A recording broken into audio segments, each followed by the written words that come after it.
Hello, this is Filce at Pilates Birmingham. Going to have a look at an exercise called the Supine Hip Abduction.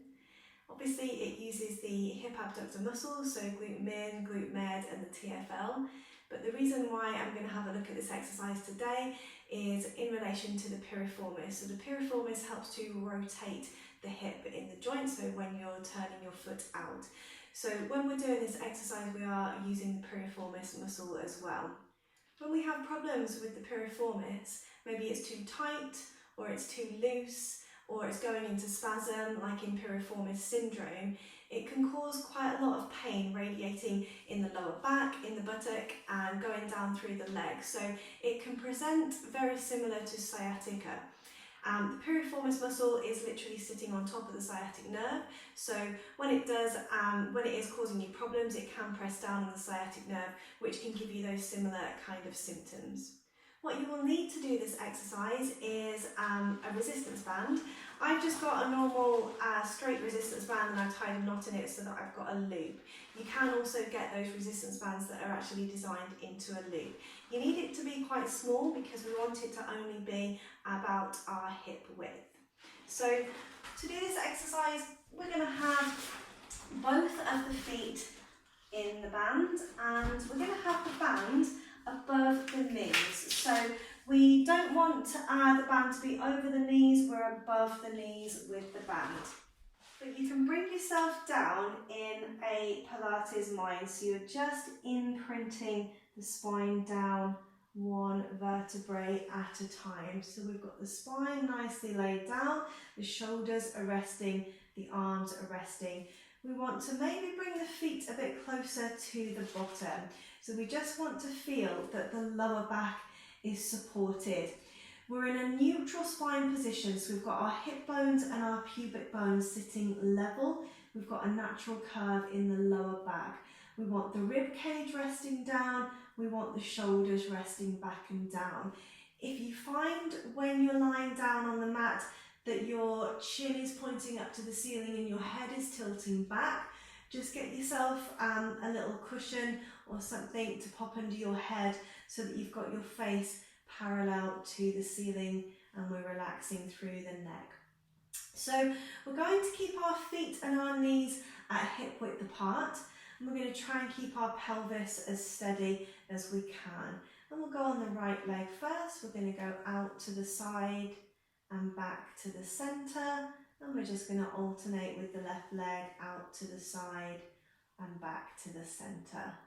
So we're breathing out, breathing in, breathing out, breathing in. So let's just have a look at that from the other side first of all.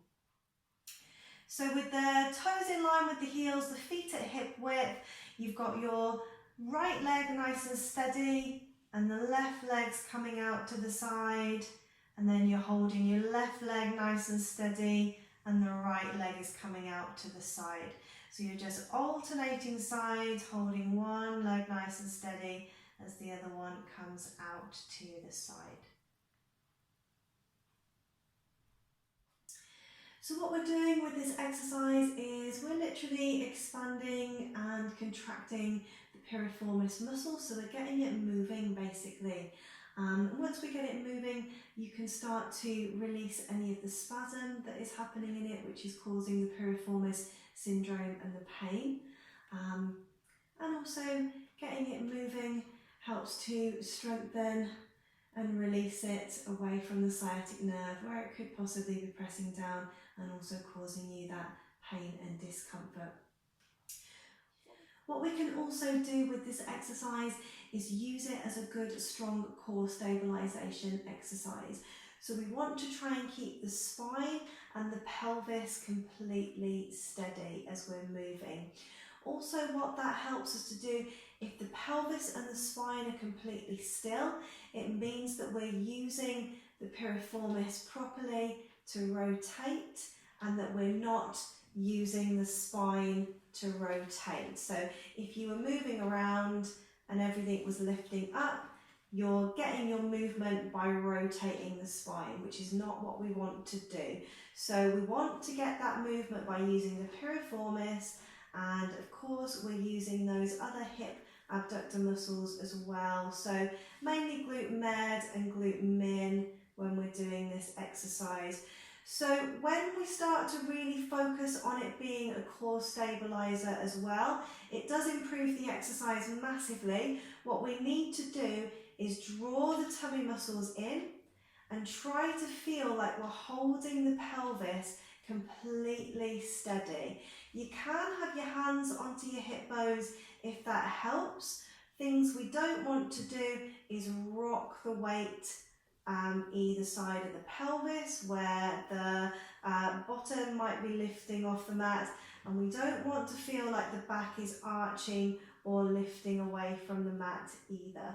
So you're keeping your neutral spine, but you're holding the spine really, really steady by drawing your tummy muscles in, and really you're keeping your mind's eye on the back of the pelvis right behind your hip bones, and you're feeling that that space stays evenly weighted.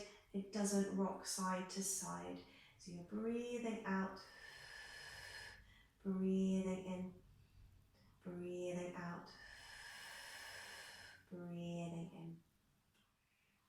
If you don't have any pain or any problems with the piriformis or the abduction muscles, you can work this exercise to exhaustion, so just going as many times as you can until you feel like you can't do any more.